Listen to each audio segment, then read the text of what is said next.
नमस्कार, बहुत स्वागत है आपका। आप देख रहे हैं गुड न्यूज टुडे की विशेष प्रस्तुति और मैं हूं आपके साथ शैलेंद्र पांडे। लगभग 500 वर्षों के बाद अयोध्या में भगवान राम की जन्मभूमि पर उनकी मूर्ति की प्राण प्रतिष्ठा होने वाली है और भगवान राम की स्थापना होने वाली है। श्री राम के तत्व का उद्घाटन होने वाला है। एक बहुत विशेष, बहुत विलक्षण अवसर है। 22 तारीख को, 22 जनवरी को और पूरा देश, पूरा विश्व इस समय भगवान राम के नाम में डूबा हुआ है। ऐसी स्थिति में भगवान राम की कृपा कैसे मिले, क्योंकि हर व्यक्ति उस अवसर का साक्षी बनना चाहता है, लेकिन हर व्यक्ति के लिए उस अवसर में शामिल होना संभव नहीं है। तो आप किस प्रकार भगवान राम की पूजा करेंगे, किस प्रकार उनकी प्रार्थना करेंगे कि उनकी कृपा आपके जीवन में आ सके, इस अति विशिष्ट मौके पर इस पर चर्चा करेंगे।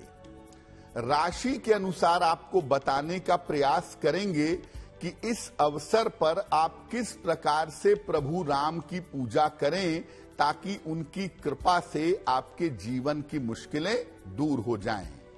और अगर आप श्री अयोध्या जी नहीं जा पा रहे हैं तो अपने घर में ही भगवान राम की कैसे पूजा करें, कैसे उपासना करें कि उनकी कृपा आपको मिल सके।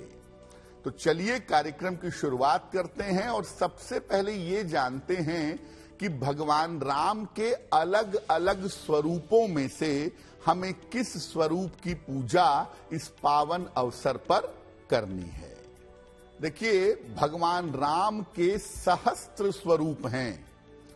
भगवान राम को शास्त्रों ने, ज्ञानी जनों ने पूर्ण ब्रह्म की संज्ञा दी है और ज्योतिष शास्त्र भगवान राम को पूर्ण परमात्मा का अंश मानता है। अब अयोध्या में भगवान राम की मूर्ति के स्थापना और प्राण प्रतिष्ठा के अवसर पर आप ये जानिए कि भगवान राम के अलग अलग स्वरूप कौन से हैं और किस स्वरूप की उपासना से आपको कैसा वरदान प्राप्त होगा। देखिए, भगवान राम के अलग अलग स्वरूप अलग अलग मनोकामनाओं को पूरा करने में सक्षम हैं। वैसे तो भगवान राम का जो स्वरूप लोक मान्यताओं में है वो उनका मर्यादा पुरुषोत्तम का स्वरूप है, लेकिन उनके अलग अलग स्वरूपों की व्याख्या और विवेचना रामायण और रामचरितमानस जैसे पवित्र ग्रंथों में की गई है। जिस तरह की आपकी मनोकामना है उसी के अनुसार उनके स्वरूप का चुनाव आपको करना चाहिए। जैसे अगर आप संतान की प्राप्ति चाहते हैं, संतान की उन्नति चाहते हैं, तो भगवान राम के बाल रूप की स्थापना करें, बाल रूप की उपासना करें। संतान की प्राप्ति और संतान की उन्नति संभव होगी। विद्या की प्राप्ति चाहते हैं, संस्कार चाहते हैं आपके अंदर मर्यादा आए, आपके अंदर शुभ आदतें प्रकट हों, तो भगवान राम के युवा स्वरूप की पूजा आपको करनी चाहिए। विवाह और वैवाहिक जीवन के लिए भगवान राम के साथ माता सीता का जो स्वरूप है, जिसे श्री सीताराम का स्वरूप कहते हैं, इस स्वरूप की उपासना करना मंगलकारी होगा। लक्ष्य प्राप्त करने के लिए और विजय प्राप्त करने के लिए वनवासी राम के स्वरूप की पूजा की जाएगी, जिसमें भगवान राम के हाथ में धनुष और बाण है और जिसमें भगवान राम धनुष पर बाण का संधान कर रहे हैं, धनुष का प्रयोग कर रहे हैं और वनवासी वस्त्रों में हैं। ऐसे भगवान राम की पूजा की जाएगी। लक्ष्य और विजय प्राप्त करने के लिए, संपूर्ण मनोकामनाओं की पूर्ति के लिए, हर तरह की मनोकामनाओं को पूर्ण करने के लिए भगवान राम का दरबार स्थापित करना होगा। भगवान राम, माता सीता, लक्ष्मण जी और हनुमान जी, इनको मिलाकर के श्री राम का दरबार बनता है। इस श्री राम दरबार की उपासना करने से ऐसा मानते हैं कि सर्व कल्याण होता है, जीवन की हर मुश्किल दूर होती है और हर तरफ से व्यक्ति जीवन में सफल होता है। तो भगवान राम के अलग अलग स्वरूपों में से जिस स्वरूप की आपको आवश्यकता है या जिस तरह की आपकी मनोकामना है, उस स्वरूप की पूजा उपासना आपको करनी चाहिए।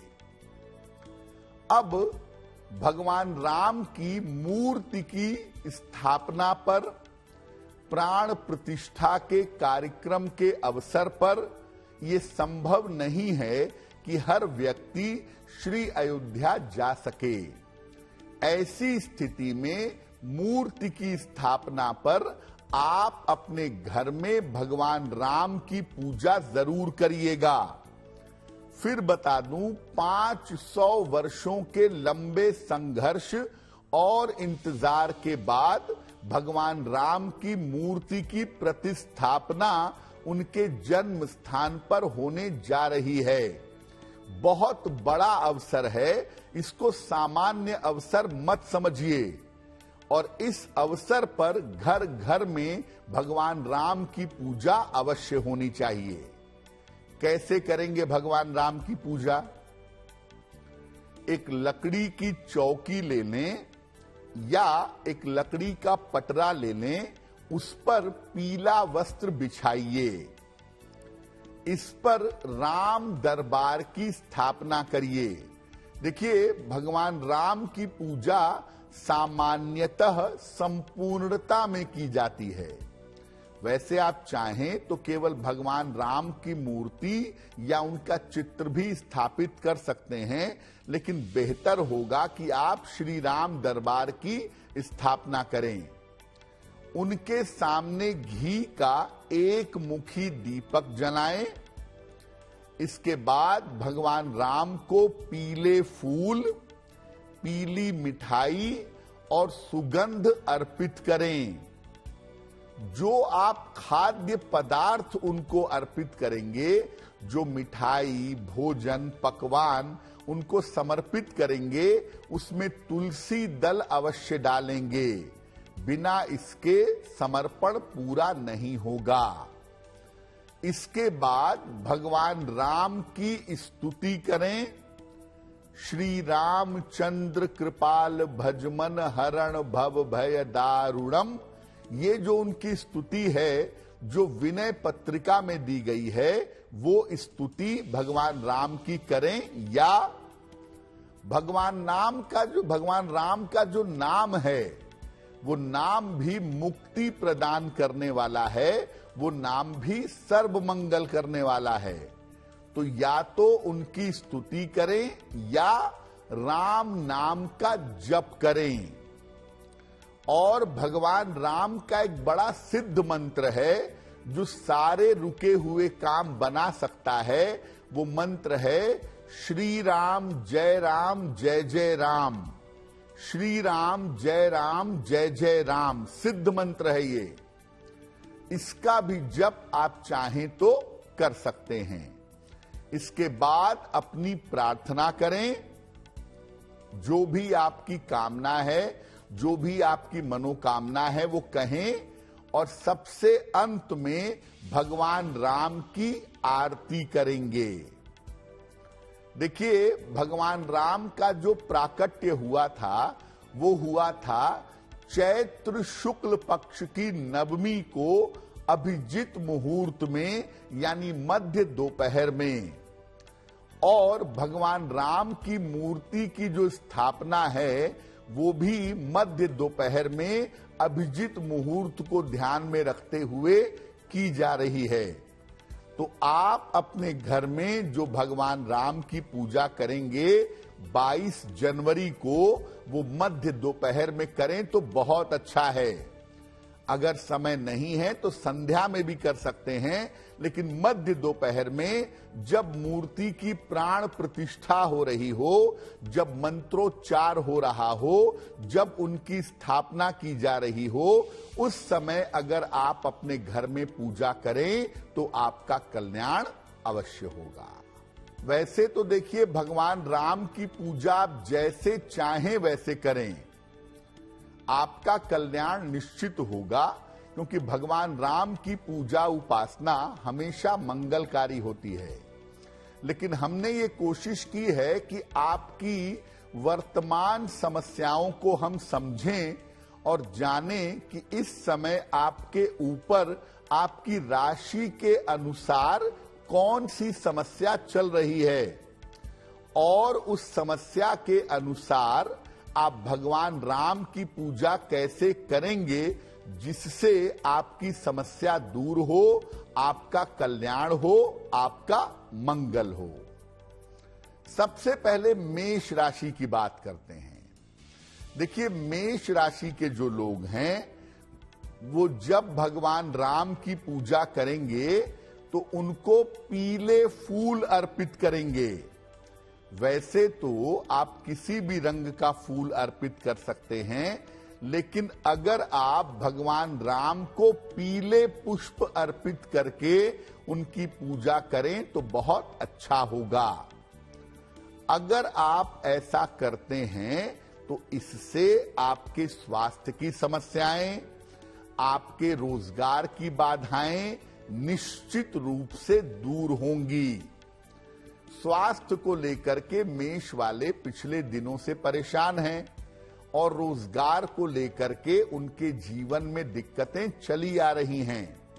तो अपनी ये प्रार्थना आप भगवान राम के सामने रखिएगा, उन्हें पीले फूलों की माला अर्पित करें या उन्हें पीले पुष्प अर्पित करें, निश्चित रूप से आपको लाभ होगा और प्रभु राम की कृपा आपको प्राप्त होगी। वृषभ राशि, वृषभ राशि के जो लोग हैं वो भगवान राम को पीली मिठाई अर्पित करेंगे। बेसन के लड्डू, बेसन की मिठाई या कि कोई भी पीले रंग की मिठाई अर्पित करेंगे। उसमें तुलसी दल डाल देंगे और साथ में शुद्ध साफ जल, ये भी भगवान राम को अर्पित करेंगे, उसमें भी तुलसी दल डाल देंगे। और ये डालने के बाद प्रार्थना करेंगे संपन्नता के लिए और सुखद वैवाहिक जीवन के लिए। वृषभ राशि वालों के जीवन में वैसे तो सामान्यतः संपन्नता बनी हुई है, लेकिन वैवाहिक जीवन को लेकर के, पारिवारिक जीवन को लेकर के वृषभ राशि के लोग थोड़े परेशान हैं। इसलिए अगर आप भगवान राम को पीली मिठाई और जल अर्पित करते हैं, उनसे प्रार्थना करते हैं, तो आपको संपन्नता भी मिलेगी और आपका वैवाहिक जीवन भी सुखद होगा। बहुत छोटे छोटे से उपाय हैं और ये छोटे छोटे से उपाय आपके जीवन की वर्तमान समस्याओं को निश्चित रूप से दूर कर देंगे। बात करते हैं मिथुन राशि की। भगवान राम किसी और चीज से उतने ज्यादा प्रसन्न नहीं होते जितना तुलसी दल अर्पित करने से प्रसन्न होते हैं। तो भगवान राम को तुलसी दल अर्पित करेंगे मिथुन राशि के लोग। एक पात्र में 2 पत्ते तुलसी के रख करके सुंदर तरीके से, श्रद्धा से, समर्पण से तुलसी दल भगवान राम को अर्पित करेंगे। आप देखेंगे कि ये छोटे से तुलसी दल को अर्पित करने से आपके करियर संबंधी अगर कोई समस्या है, आपकी संतान संबंधी अगर कोई समस्या है, संतान की प्राप्ति नहीं हो रही है, संतान की उन्नति नहीं हो रही है, करियर में उतार चढ़ाव परेशान कर रहे हैं, तो मात्र तुलसी दल अर्पित करके प्रार्थना करने से आपके कैरियर और संतान की समस्याएं दूर होंगी। देखिए, आप अपनी राशि के अनुसार छोटी छोटी चीजें भगवान राम को समर्पित कर सकते हैं और अपनी प्रार्थना कर सकते हैं, अपनी मनोकामनाओं को पूर्ण करने की अभ्यर्थना कर सकते हैं। लेकिन दो काम जो सबको जरूर करना है इस चीजों के समर्पण के अलावा, वो ये है कि आप भगवान राम के सामने दीपक जरूर जलाएंगे और भगवान राम की स्तुति का या उनके सिद्ध मंत्र का जप जरूर करेंगे। दो सिद्ध मंत्र आपको बताए। पहला सिद्ध मंत्र है राम स्वयं, उनका नाम, और दूसरा सिद्ध मंत्र है श्री राम जय जय राम। इसमें से किसी भी सिद्ध मंत्र का अगर आप जप करते हैं, अगर आप प्रार्थना करते हैं चीजों को समर्पित करने के अलावा, तो आपकी कामना अवश्य ही पूरी होगी। अब जानते हैं कर्क राशि के बारे में। कर्क राशि के लोग भगवान राम को पीतांबर अर्पित करेंगे, यानी पीले रंग का वस्त्र भगवान राम को अर्पित करें या पीले रंग का अंग वस्त्र भगवान राम को समर्पित करेंगे कर्क राशि के लोग। अगर आप ऐसा करते हैं तो देखिए, स्वास्थ्य की स्थिति आपकी बेहतर नहीं है, दुर्घटनाओं की संभावनाएं बनी हुई हैं, स्वास्थ्य में उतार चढ़ाव की स्थितियां दिखाई दे रही हैं। तो स्वास्थ्य की समस्याओं से और दुर्घटनाओं से आपकी रक्षा होगी। कर्क वाले ये बात जानते होंगे कि उनके ऊपर शनि की ढैया चल रही है, अष्टम का शनि है जो उनके सेहत को बिगाड़ रहा है, दुर्घटनाओं के योग बना रहा है और जीवन में मुश्किलें बढ़ा रहा है। तो इससे निपटने के लिए आपको ज्यादा कुछ करने की जरूरत नहीं है। सिर्फ इस पावन अवसर पर 22 जनवरी को जब आप भगवान राम की पूजा करेंगे तो भगवान राम को पीतांबर अर्पित करेंगे। पीतांबर अर्पित करना आपके लिए बहुत शुभ होगा। सिंह राशि। देखिए, सिंह राशि के जो लोग हैं वो जब भगवान राम की पूजा करेंगे तो भगवान राम को पीले फूल अर्पित करेंगे। पीले रंग के पुष्प भगवान राम को अर्पित करें। अगर आप पीले फूलों से भगवान राम की पूजा करते हैं तो इससे आपको संपन्नता मिलेगी और संतान की प्राप्ति आपको सरलता से हो पाएगी।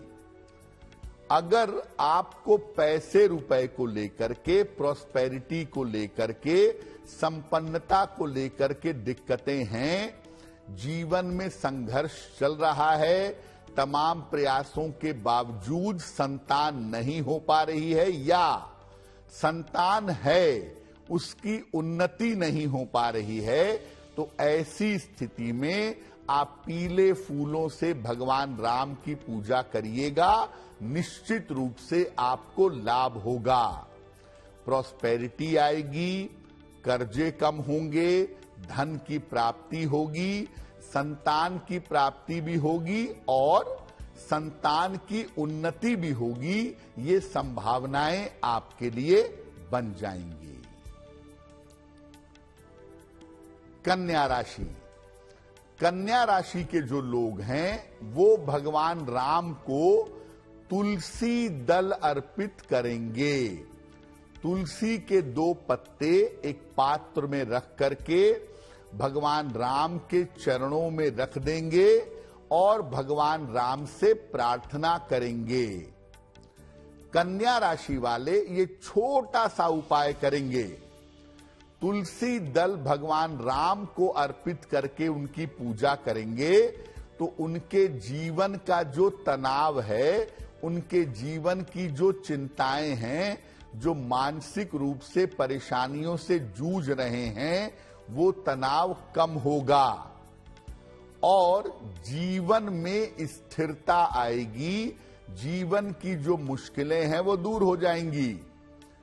कन्या वाले अगर देखें तो कन्या वालों के जीवन में थोड़ा सा मानसिक तनाव अपने परिवार को लेकर के निरंतर बना हुआ है। मानसिक तनाव बहुत ज्यादा है। जीवन में सब कुछ होने के बावजूद जीवन अभी तक सेटल नहीं है, अभी तक स्थिर नहीं है। तो देखिए, 2 पत्ते तुलसी के आपके जीवन में चमत्कार कर देंगे। 22 जनवरी को जब भी भगवान राम की पूजा आप करेंगे, 2 पत्ते तुलसी के भगवान राम को समर्पित करके प्रार्थना करिएगा।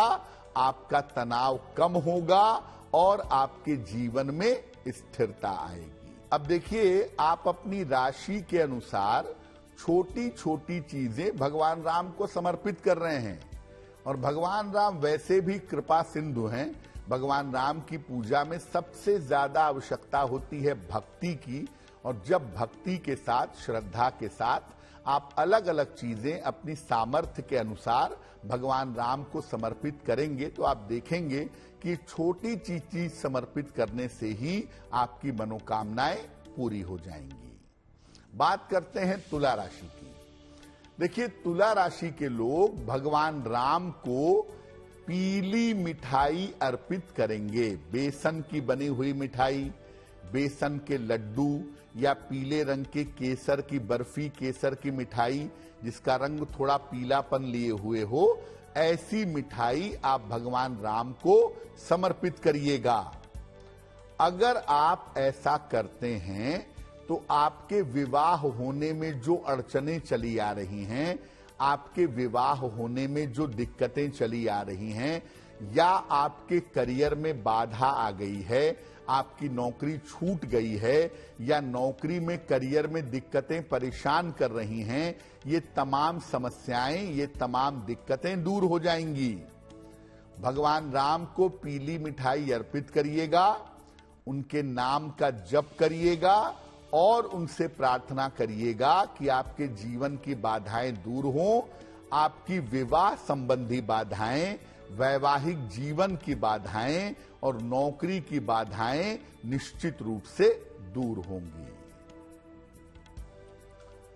वृश्चिक राशि। वृश्चिक राशि वालों का जो समय है वो बड़ा कठिन है इस समय। एक तरफ लग रहा है कि जिंदगी रास्ते पे चल रही है और दूसरी तरफ बड़े महत्वपूर्ण काम भी इनके रुक जा रहे हैं। यानी कुछ चीजें बहुत बेहतर हो रही हैं और कुछ चीजें बहुत खराब हो रही हैं। वृश्चिक राशि के लोग भगवान राम को मेवा और मिठाई अर्पित करेंगे। ड्राई फ्रूट्स और मिठाई, मिष्ठान्न। अगर मिठाई पीले रंग की हो तो बहुत ही सुंदर होगा। भगवान राम को मेवा और मिष्ठान्न अर्पित करिएगा। ऐसा करने से आप विवादों से बचेंगे, मुकदमेबाजी से बचेंगे, बेवजह का तनाव नहीं होगा। शनि की वजह से जो दुर्घटना की संभावनाएं हैं, उन दुर्घटना की स्थितियों से भी आपकी रक्षा होगी। तो देखिए, वृश्चिक पे ढैया चल रही है शनि की और लोग कह रहे हैं कि शनि के लिए ये उपाय कर दो, शनि के लिए वो उपाय कर दो। आपको कुछ करना ही नहीं है। ऐसा मौका मिल गया है इस समय कि इसी में आपकी लॉटरी खुल जाएगी। भगवान राम को मेवा और मिठाई अर्पित करके राम नाम का जप कर लीजिएगा, राम नाम की प्रार्थना कर लीजिएगा। आप हर तरह के मुश्किलों से बचे रहेंगे। धनु राशि। भगवान राम के सामने घी का एक दीपक जलाएंगे, खड़ा दीपक जलाएंगे। याद रखिए, जो देवता हैं उनके सामने खड़ा दीपक जलता है और जो देवियां हैं उनके सामने लंबा दीपक जलता है, क्योंकि देवियों की पूजा से चीजों का विस्तार होता है, एक्सपेंशन होता है, इसलिए देवियों के सामने लंबा दीपक जलाना चाहिए और जो देवता हैं उनके सामने खड़ा दीपक जलाना चाहिए, ताकि आप देवता के स्वरूप पर एकाग्र कर सकें। तो भगवान राम के सामने घी का एक दीपक जलाइएगा और भगवान राम की आरती करिएगा। वैसे तो हर राशि के लोगों को इस दिन 22 जनवरी के पुण्य अवसर पर, पवित्र अवसर पर भगवान राम का मंत्र जप और आरती करनी ही है, लेकिन धनु वालों को आरती जरूर करनी है। आप एक घी का दीपक जलाएंगे, भगवान राम के नाम का मंत्र का जप करेंगे और आरती करेंगे। आप जैसे ही ये काम कर देंगे 22 जनवरी को आपको हर कार्य में सफलता मिलेगी और बाधाएं नहीं आएंगी। हर छोटे छोटे कार्य में आपके इस समय बाधाएं आ रही हैं। कुछ काम तो बन गए हैं, लेकिन बहुत सारे महत्वपूर्ण काम आपके बीच में रुके हुए हैं। तो हर कार्य में आपको सफलता मिलेगी और बाधाएं आपको बिल्कुल परेशान नहीं करेंगी। मकर राशि, भगवान राम को ऋतु फल अर्पित करिए। जो इस मौसम के फल हैं, संतरा है, अमरूद है, ये ऋतु फल हैं, मौसम के फल हैं। ये फल आपको भगवान राम को अर्पित करना है। खासतौर से संतरा अर्पित करना बहुत अच्छा होगा। जो जिस मौसम के फल होते हैं, उन फलों से देवी देवता की पूजा करना बहुत शुभ होता है। तो आप भगवान राम को ऋतु फल अर्पित करेंगे। ऐसा करने से संतान पक्ष और वैवाहिक जीवन की समस्याओं में सुधार होगा। संतान को लेकर के जो चिंताएं हैं मन में, या संतान प्राप्ति को लेकर मन में जो चिंताएं हैं, वो चिंताएं दूर होंगी। वैवाहिक और पारिवारिक जीवन में जो दिक्कतें चली आ रही हैं, वो दिक्कतें समाप्त होंगी।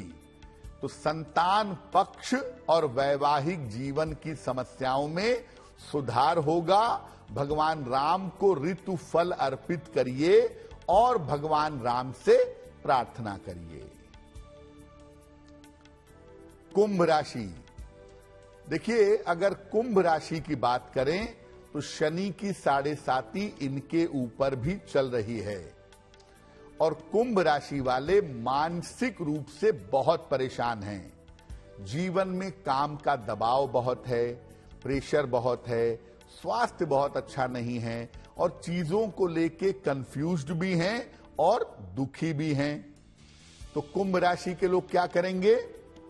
भगवान राम को इस पावन अवसर पर पीतांबर अर्पित करेंगे। पीला वस्त्र, पीली धोती, पीला कुर्ता, पीली शॉल, जो भी अर्पित करना चाहें, या पीला अंग वस्त्र, ये आप भगवान राम को समर्पित करिएगा।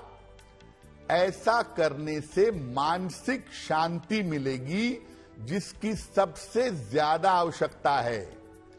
और आप बुरी तरह से फ्रस्ट्रेट हो रहे हैं, बुरी तरह से परेशान हो रहे हैं, चिड़चिड़ापन आ रहा है, क्रोध आ रहा है, ये सारी समस्याएं आपकी दूर हो जाएंगी। तो भगवान राम को कुंभ राशि के लोग पीतांबर अर्पित करेंगे। इससे आपको मानसिक शांति मिलेगी, चिंताएं कम होंगी, काम का प्रेशर कम होगा और क्रोध पर आपको नियंत्रण मिलेगा। इसलिए कुंभ राशि के लोग ये छोटा सा काम 22 जनवरी को जरूर कर दें। बाकी उपाय आप करें ना करें, लेकिन 22 जनवरी को भगवान राम को पीतांबर अर्पित करके प्रार्थना करिएगा। शनि संबंधी बाधाएं बड़ी आसानी से दूर हो जाएंगी। मीन राशि, भगवान राम को चंदन का तिलक लगा दीजिएगा उनके मस्तक पर और उनके चरणों में। देखिए, मीन राशि पर भी शनि की 7.5 है और 7.5 की वजह से सेहत इनकी थोड़ी खराब है। पैसा बेवजह नष्ट हो रहा है, पैसे का नुकसान हो रहा है, सेहत बहुत अच्छी नहीं है, पैसा खर्च होता चला जा रहा है और ये अपने परिवार को, अपनी नौकरी को बैलेंस करने का प्रयास कर रहे हैं, जो इस समय नहीं हो पा रहा है और उसके लिए बहुत सारे उपाय कर रहे हैं, बहुत सारी कोशिश कर रहे हैं, लेकिन उपायों से, कोशिशों से बात नहीं बन पा रही है। तो आप सिर्फ एक छोटा सा काम करिएगा कि 22 जनवरी को भगवान राम को चंदन अर्पित कर दीजिएगा, उनके मस्तक पर और उनके चरणों में चंदन लगाइएगा और फिर यही चंदन खुद को लगाइएगा।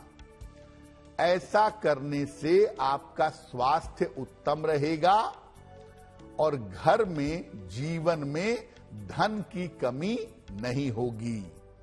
स्वास्थ्य को लेकर कितनी भी चिंताएं हैं, धन के नुकसान को लेकर कितनी भी चिंताएं हैं, चुटकी भर चंदन भगवान राम को लगा देने से आपकी बाधाएं दूर हो जाएंगी।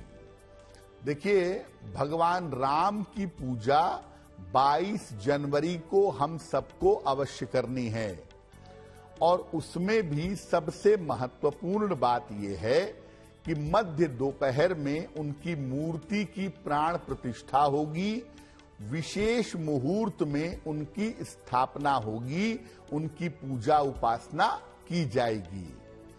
आप अगर श्री अयोध्या नहीं जा पा रहे हैं, कोई बात नहीं, आप उसके दर्शन तमाम संचार माध्यमों से कर सकते हैं और अभिजित मुहूर्त में मध्य दोपहर में अपने घर पर भगवान राम की पूजा भी जरूर कर सकते हैं।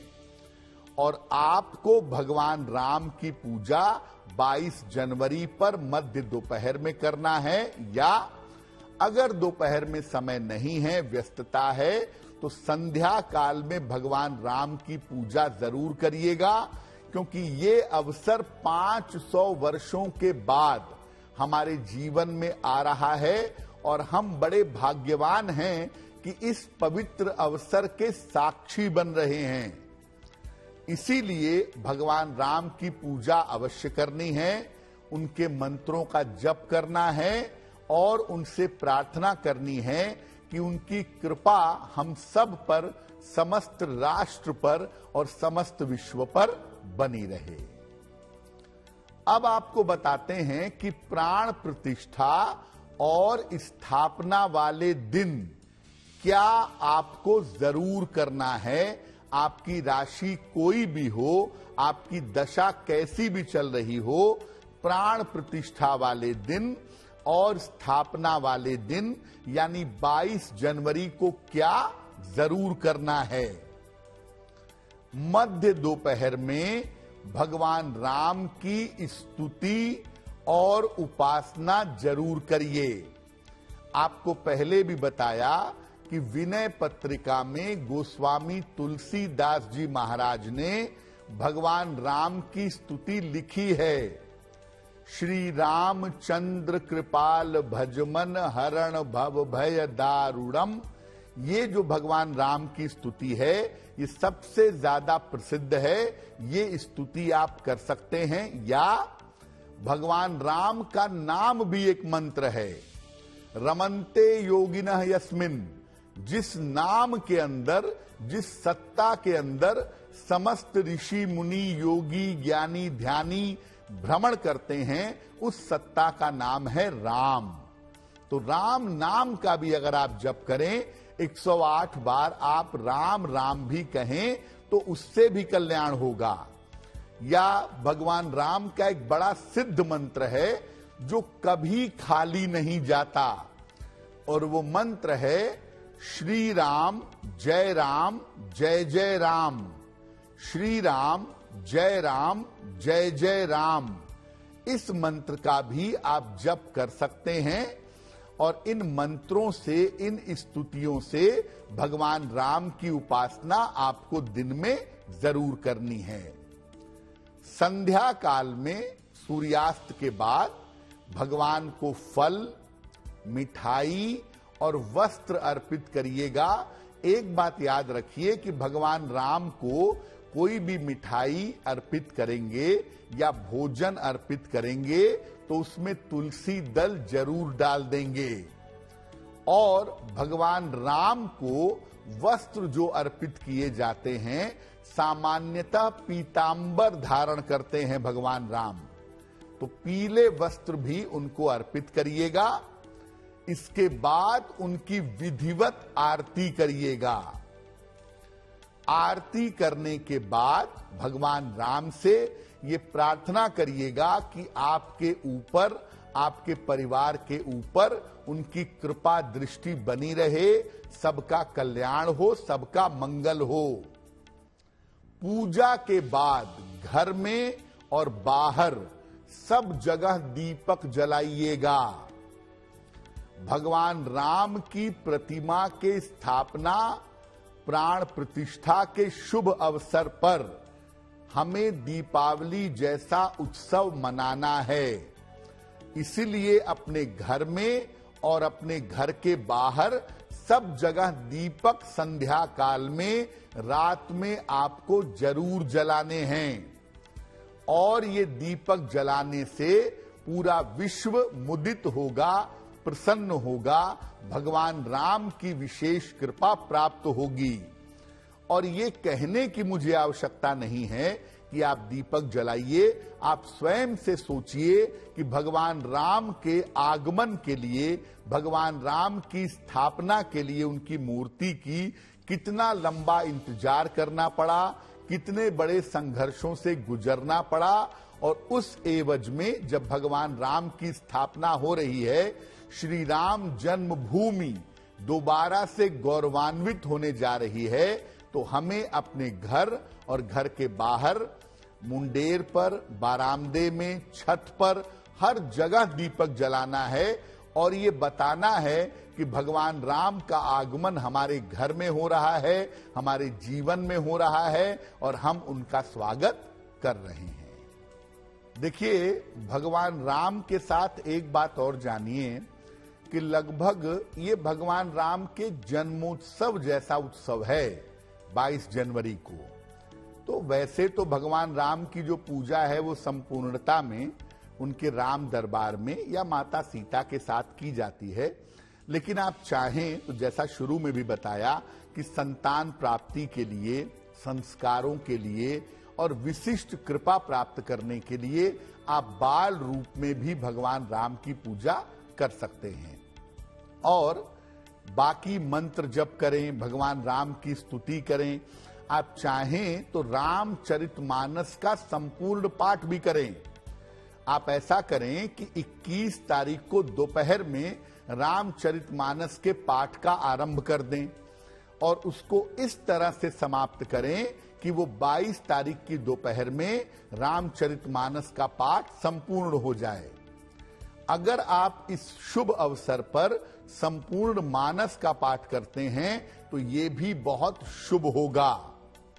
और नहीं तो मध्य दोपहर में 22 जनवरी को आप श्री रामचरितमानस के बाल कांड का पाठ भी कर सकते हैं। श्री रामचरितमानस के जो 2 कांड हैं वो सबसे ज्यादा महत्वपूर्ण माने जाते हैं, एक बाल कांड और एक सुंदर कांड।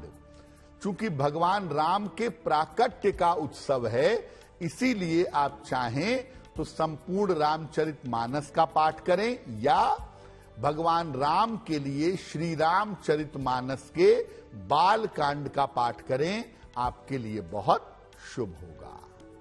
तो भगवान राम की कृपा हम सब के ऊपर बनी रहे, इसी कामना के साथ मुझे दीजिए इजाजत। देश और दुनिया की तमाम खबरों के लिए देखते रहिए गुड न्यूज टुडे। नमस्कार।